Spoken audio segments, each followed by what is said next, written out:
ne nous autorise pas à pécher. Si vous lisez la Bible, les Béréens, vous savez ce qui est écrit dans l'Épître aux Romains? Quoi donc pécherions-nous parce que nous sommes non sous la loi mais sous la grâce? Loin de là, dit l'apôtre. Loin de là, un chrétien qui est né de nouveau ne peut plus pécher parce que la semence de Dieu demeure en lui. Amen. Nous avons la semence de Dieu en nous. Et le péché n'a plus de pouvoir sur nous parce que nous sommes enfants de Dieu. Amen. Et ça, c'est l'efficacité de la grâce. La loi n'a pas pu le faire. La loi de Moïse, les 10 commandements, n'a pas pu nous délivrer du péché, de l'emprise du péché. Seul le sacrifice expiatoire de Jésus-Christ à la croix du Calvaire a fait de nous des enfants de Dieu. Amen. Lesquels sont nés, dit l'apôtre Jean, non du sang, ni de la volonté de l'homme, mais de Dieu. Amen.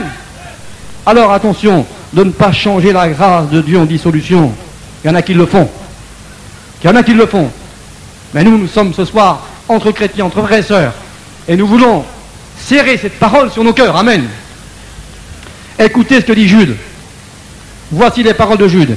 Il s'est glissé parmi vous certains hommes dont la condamnation est écrite depuis longtemps. Des impies qui changent la grâce en dérèglement et qui renient notre seul maître et Seigneur Jésus-Christ. Et il y en a des hommes comme ça. Une nouvelle tendance encore. Écoutez. Une nouvelle tendance du mouvement d'esprit. Combien d'erreurs dans ce monde. Les réunions pour certains maintenant ne sont plus dirigées par la parole de Dieu, mais par l'inspiration de l'esprit. De ce fait, tout le monde chrétien peut prendre la parole et prêcher dans l'assemblée, homme ou femme. C'est une nouvelle doctrine qui arrive. N'importe qui peut prêcher. N'importe qui peut prendre la parole. Même les femmes peuvent prêcher pour certains. Même ceux qui n'ont pas été appelés au ministère, hommes ou femmes, peuvent prêcher dans les assemblées. Chacun peut faire ce qu'il veut, sans être contrôlé par la Bible. Et les pasteurs qui ont reçu la charge de diriger l'Église. Je fais une petite remarque ici. Ce n'est pas les chrétiens qui ont reçu le droit de diriger l'Église, mais les hommes qui ont reçu le ministère de prêcher les doctrines de la Bible. Éphésiens 4:11. Dites amen, frères et sœurs. Il est très important de dire, petite note importante, il est très important de dire que ce n'est pas nous qui contrôlons la Bible, mais c'est elle qui nous contrôle. Amen. Amen. Gloire au Seigneur. Ça fait normal, ça, hein? Je continue. Pas fini. Et il y a des notes très importantes à savoir.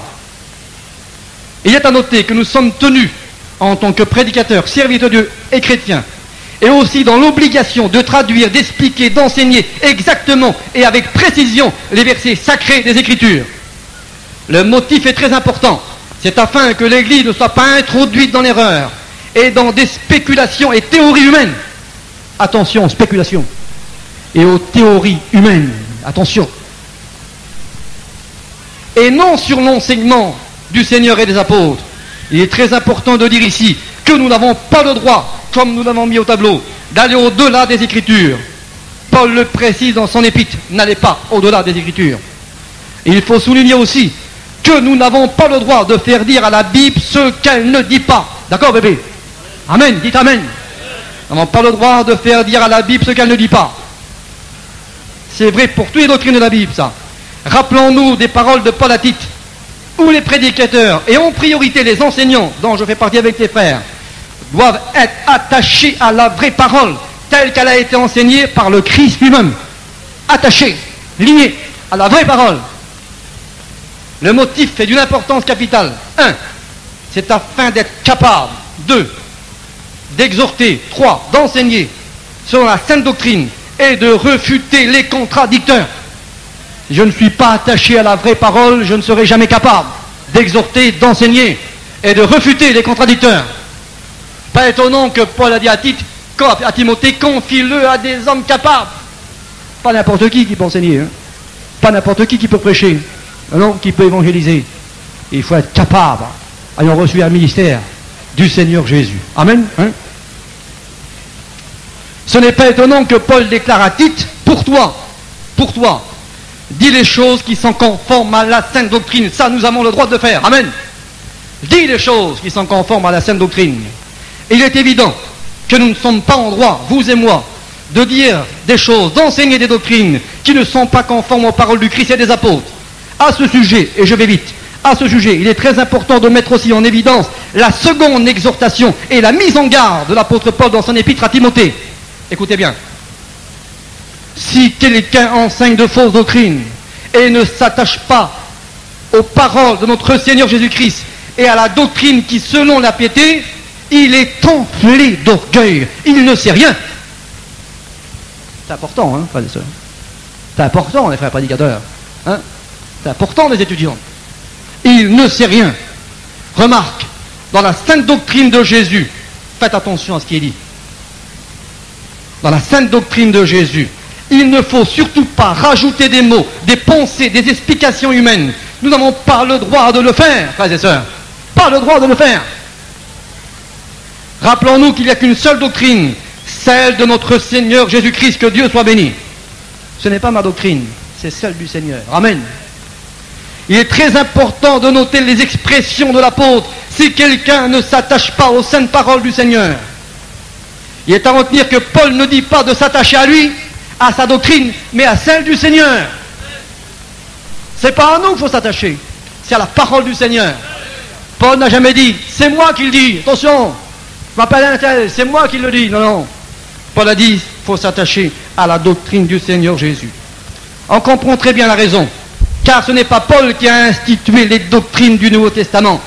Il est bien évident que Paul n'a pas inventé les doctrines, ni les autres apôtres d'ailleurs. Aucun apôtre n'a prescrit une autre doctrine que celle de Jésus. Amen. Amen. Dites Amen, les frères. Je dis béni soit Dieu pour Paul et tous les autres apôtres qui ont contribué à écrire le Nouveau Testament. Ils ont respecté à la lettre, mot pour mot, toutes les doctrines de Jésus. Amen. Il est à noter que ces hommes de Dieu ont été choisis pour traduire les doctrines de Jésus. Ils n'ont fait que répéter tout ce que Jésus avait enseigné d'avance. J'aimerais vous dire que ça va bientôt finir, et nous finirons sur une note avec les vaches folles. Alors, si vous voulez rester, eh bien restez, vous écouterez ce qui va être dit sur les vaches folles, s'il vous plaît. Voilà, je continue. Il est à noter que ces hommes de Dieu ont été choisis pour traduire les doctrines du Nouveau Testament. Ils n'ont fait que répéter tout ce que Jésus avait enseigné d'avance. Preuve. Écoutez, ce n'est pas fini, s'il vous plaît. Hein. Voici, dit Jésus, je vous ai tout annoncé d'avance. Est-ce que c'est vrai, ça, frères et sœurs? C'est vrai, bien sûr que c'est vrai. C'est écrit, c'est Jésus qui l'a dit, il ne peut pas se tromper, Jésus. Je vous ai tout annoncé d'avance. Deuxième preuve. Allez, faites de toutes les nations des disciples, des chrétiens, les baptisons au nom du Père, du Fils et du Saint-Esprit, et enseignez-leur tout ce que je vous ai prescrit. Et donc à noter une fois de plus que le terme disciple englobe tous ceux qui font partie de l'Église. Et Jésus a dit à leur sujet, à votre sujet, enseignez-leur à observer tout ce que je vous ai prescrit. La question se pose. Avaient-ils besoin, les apôtres, de révélations particulières en dehors de l'enseignement des doctrines de Jésus pour annoncer d'autres choses que celles de Jésus? Non, il n'y a pas besoin. En conclusion de cette introduction, concernant notre fidélité, notre attachement aux paroles du Christ et des apôtres, doit être exempt, je vais me prononcer plus fort, doit être exempt de toute interprétation particulière. Il ne faut pas prendre nos pensées pour les pensées de Dieu, hein, nos voix pour les voix de Dieu, nos choses pour les choses de Dieu. On peut se tromper, là, attention. Hein. Alors je me répète, notre attachement aux paroles du Christ et des apôtres doit être exempt de toute interprétation particulière. Preuve biblique. 1 Pierre 1,20. Sachez tout d'abord, dit l'apôtre Pierre, vous-même, qu'aucune prophétie de l'Écriture ne peut être l'objet d'une interprétation particulière. Verset 21. Car ce n'est pas par une volonté d'homme qu'une prophétie n'a jamais été apportée, mais c'est poussé par l'Esprit que des hommes ont écrit de la part de Dieu. Dites Amen, frères et sœurs. Il est à retenir qu'il est question ici des écrivains sacrés, ceux qui ont été choisis par Dieu pour écrire la parole du Seigneur. Il est très important de souligner que la prophétie, qui est la Bible, doit être obligatoirement prioritaire en toutes choses. Autrement dit, mon message, vos enseignements, mes enseignements doivent être conformes aux paroles de l'Écriture. Amen. C'est normal, les frères. Normal, bébé, d'accord, hein? Il est à noter que ce n'est pas nous qui avons été choisis pour écrire les Écritures. Il faut le souligner. Et il est évident que nous avons été appelés pour la prêcher et l'enseigner, mais dans la mesure dont elles ont été écrites. Je rappelle ici les paroles de Paul à Timothée. En exposant ces choses aux frères, ça c'est l'essence unique. Ce n'est plus les sens interdits là, ce sont les sens uniques. Amen. En exposant ces choses aux frères, tu seras un bon ministre de Jésus, nourri des paroles de la foi, et écoutez les phrases de l'apôtre, et de la bonne doctrine que tu as exactement suivie de près. Il ne faut pas la suivre de loin, hein. De près. Amen. De près, de très près. Autrement dit, si on ne suit pas de près la bonne doctrine du Seigneur, nous risquons d'en introduire de mauvaises dans l'Église. Très important. Remarque. Écoutez la remarque. Très important. En tant que prédicateur, et je suis dedans, moi, dans la note, nous avons absolument pas le droit d'interpréter les versets bibliques qui affirment avec exactitude les vérités du Christ et des apôtres en les transformant par des idées ou des pensées humaines. Vous avez compris, là, les frères et sœurs, hein? Je vais me répéter parce que c'est tellement important, la note. Hein? En tant que prédicateur, nous n'avons absolument pas le droit d'interpréter les versets bibliques qui affirment avec exactitude les vérités du Christ et des apôtres en les transformant par des idées et des pensées humaines. Pas le droit de le faire. Dans ces conditions, nous risquons d'aller très loin en nous égarant loin de la vérité. Je crois de tout mon cœur, que Timothée 3,16 n'a pas été écrit en vain. Toute écriture est inspirée de Dieu, utile pour enseigner, pour convaincre, pour corriger et pour instruire dans la justice. Je crois de tout mon cœur que Timothée n'a pas été écrit en vain. Amen. Posons-nous la question. Pourquoi certains interprètent les Écritures à leur façon? D'autres encore n'admettent même plus certains versets sacrés de la parole de Dieu. Ils ne les admettent même plus. Attention, ça va loin. C'est normal, c'est les temps de la fin. Les temps de la fin. On va y venir. Remarque, nous sommes tenus d'observer tout ce que notre Seigneur Jésus a prescrit. C'est pour cette raison majeure que nos messages, nos enseignements doivent être obligatoirement certifiés, conformes aux paroles du Christ et des apôtres. Certifiés, conformes aux paroles du Christ et des apôtres. Nos messages et nos enseignements. Amen. Notons que dans les doctrines du Nouveau Testament, il n'y a pas de peut-être ou de sous-entendu. La parole du Seigneur, c'est esprit et vie. Amen. Ah oui. Normalement, heureusement. Hein. Il est à noter que les doctrines sont des règles à suivre. Je rappelle ici l'exhortation à Timothée avant de partir pour la Macédoine. Écoutez bien, frères et sœurs. Paul engage Timothée à rester à Éphèse, afin de recommander à certaines personnes de ne pas enseigner d'autres doctrines et de ne pas s'attacher à des fables, à des généalogies sans fin qui produisent des discussions plutôt qu'elles n'avancent l'œuvre de Dieu dans la foi. Notons l'importance de cette exhortation de l'apôtre Paul au verset 5. Le but de l'exhortation de Paul, c'est un amour venant d'un cœur sincère pur, d'une bonne conscience, d'une foi sincère. Il est à noter que lorsque nous sommes animés de l'amour de Dieu, lorsque l'amour du Seigneur est dans nos cœurs, notre conscience est bonne, notre foi est sincère et elle est droite. Amen. Dans ces conditions, nous ne pouvons pas faire autrement, comme Paul l'a fait, d'avertir, de recommander et d'interdire d'enseigner d'autres doctrines que celles du Seigneur.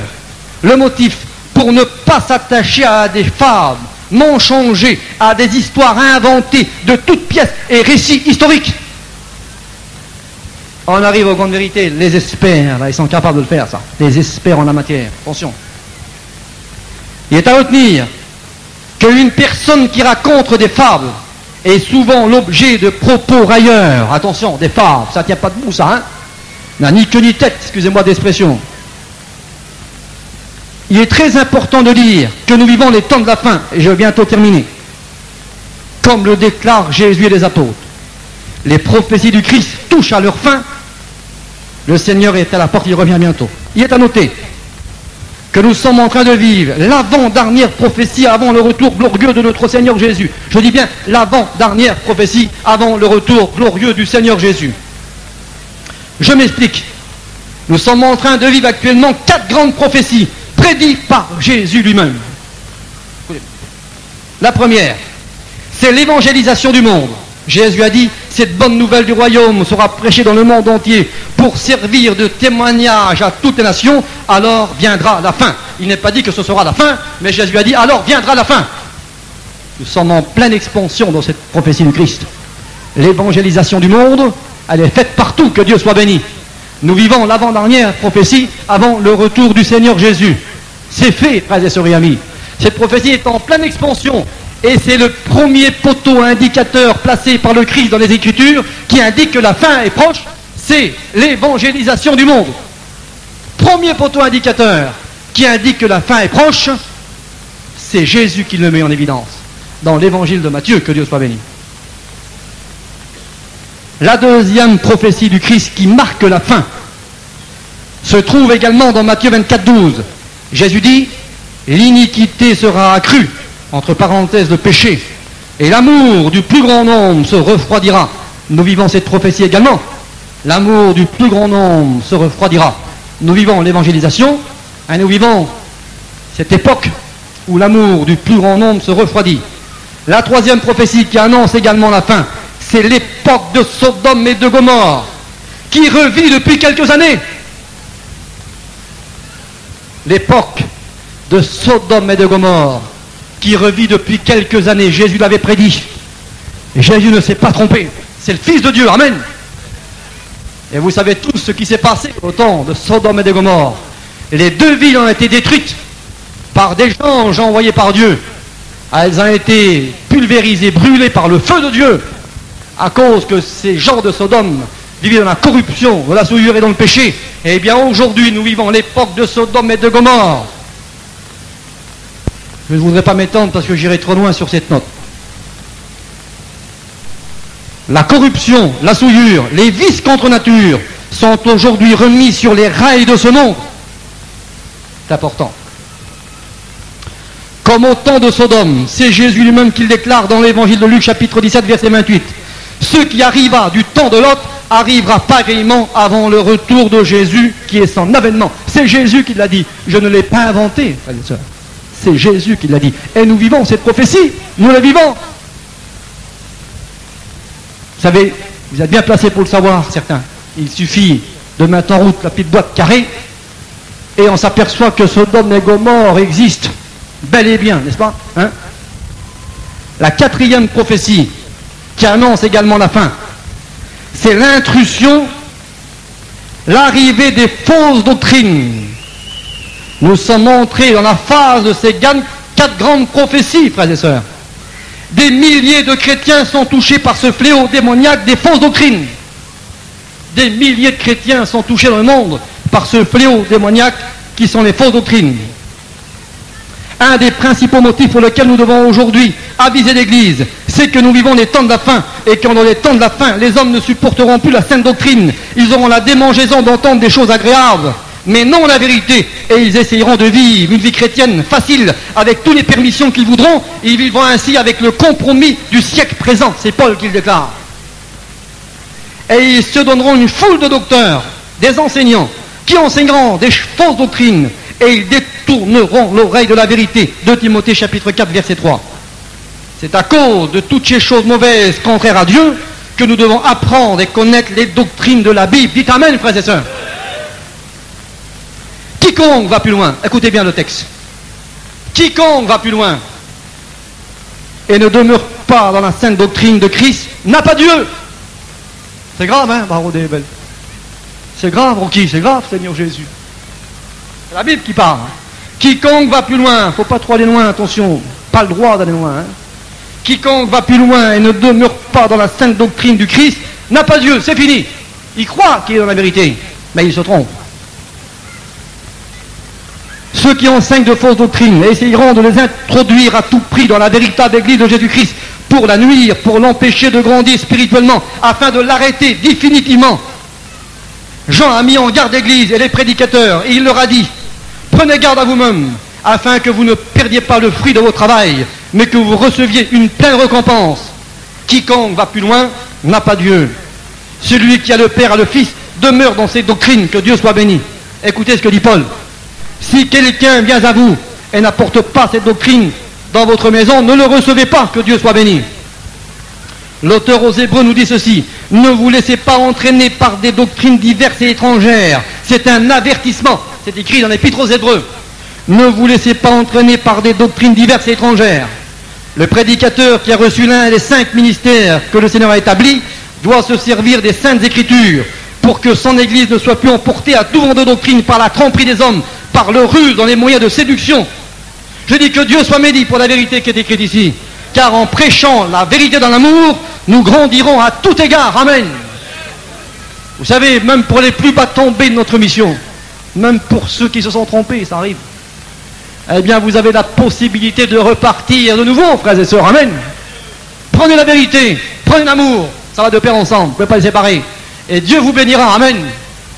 Ne vous contentez pas, il ne faut pas se contenter de dire on est dans la grâce, on vit la grâce, avec l'amour ça nous suffit. L'épée de l'esprit, c'est la vérité. Prenez-la aussi, amen. Et vous allez grandir. La doctrine des démons existe. Curieux ça quand même, hein. La doctrine des démons existe. C'est à nous, serviteurs de Dieu, de la repousser, de la combattre au nom de Jésus. Le prédicateur qui expose la vérité aux frères, comme nous l'avons souligné, sera un bon ministre de Jésus-Christ, nourri des paroles de la foi. Écoutez ce qui suit. Rappelons-nous que le canon des Écritures est achevé. Rappelons-nous que le canon des Écritures est achevé. La Bible déclare que l'on ne peut rien y ajouter, ni rien retrancher. Sinon, nous risquons notre salut. Pas possible. Un petit mot de la Bible, un petit verset, si je le retranche, je risque mon salut. C'est écrit là-bas. Hein. Si quelqu'un y ajoute quelque chose, si quelqu'un y retranche quelque chose, Dieu le frappera de fléaux décrits dans ce livre. Pas un petit méchant que celui de la Bible, hein, frères et sœurs. Personne n'a le droit de toucher la parole de Dieu. Personne. Il y a un homme, il se nommait Voltaire, et en son temps, il a dit que plus tard, la Bible deviendrait un livre suranné, déchu, que la Bible aurait perdu son autorité. Mais Jésus avait raison, amen. La Bible demeure la parole de Dieu. Elle ne pourra pas disparaître, même pas un trait de lettre ne pourra disparaître. Le ciel passera, les cieux se dissoudront avec fracas, mais la parole de Dieu demeurera jusqu'à la fin, la parole du Seigneur. Que Dieu soit béni. Un livre qui a le droit d'être dans la Bible est dit canonique. Le canon, c'est l'ensemble des livres inspirés, des hommes qui ont été choisis par Dieu pour écrire les 66 livres qui constituent la Bible. C'est poussé par l'Esprit que des hommes ont écrit de la part de Dieu. De ce fait, la Bible est véritablement reçue comme étant l'infaillible parole de Dieu et reçue de Dieu. Amen. Il est à retenir que la Bible, ah que c'est beau ça, il est à retenir que la Bible est composée de 66 livres. Elle contient 3 millions de lettres, 1189 chapitres, 31 000 versets. J'en ai assez avec ça, moi. Amen. J'en ai suffisamment assez avec ça. On n'a même pas le temps à l'école biblique d'enseigner tout ce que la Bible dit. Vous savez, 4 mois, c'est rien du tout. Hein. Mais enfin, on enseigne les bases, c'est déjà pas mal, hein, les frères. Et je termine bientôt. Remarque, il n'est pas nécessaire d'en rajouter plus. D'accord, Georges? Il n'est pas nécessaire d'en rajouter davantage. 66 livres, 1189 chapitres.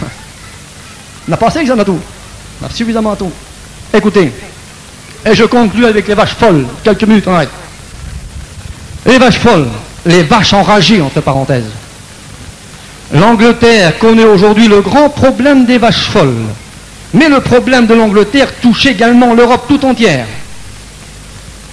De ce fait, les chrétiens ont peur de manger de la vache enragée et de mourir d'empoisonnement, d'une mauvaise nourriture contaminée, la viande, entre parenthèses. La question se pose, pourquoi ces vaches sont-elles devenues folles? La question se pose. Pourquoi ces vaches sont-elles devenues folles? Réponse. C'est parce que les hommes leur ont donné une nourriture qui n'était pas de leur nature. Ah oui. Des os broyés avec de la viande d'animaux. On a donné à des herbivores, eh bien, de la viande et des os broyés.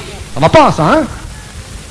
Les vaches sont des herbivores. Elles mangent de l'herbe verte des prairies. C'est leur nourriture naturelle, que Dieu soit béni. Elles peuvent en manger tant qu'elles veulent. Elles ne seront jamais empoisonnées. Car c'est Dieu qui les a créées ainsi. Et c'est Dieu qui le veut ainsi.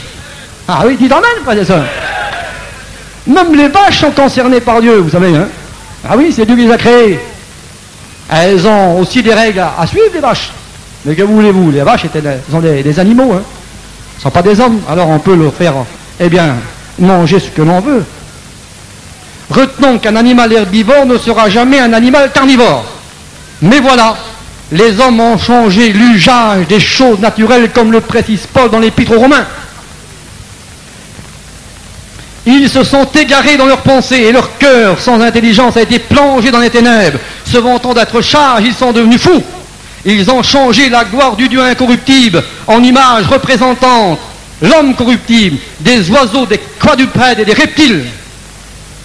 Ne déplaçons pas les bornes anciennes, frères et sœurs, mais serrons la parole de Dieu sur nos cœurs. Que Dieu soit béni. Attention à la mauvaise nourriture. Attention, je m'arrête là. Le frère Le Cossec peut dire un petit mot. J'aurais bien voulu que le frère Le Cossec vienne dire un petit mot, s'il te plaît, frère Le Cossec. Dans la fin des temps avec toutes sortes de doctrines, comme l'a signalé Ramucho, parce que nous verrons Jésus tel qu'il est. Alors, nous nous levons et remercions Jésus avant de laisser la parole encore à Ramucho.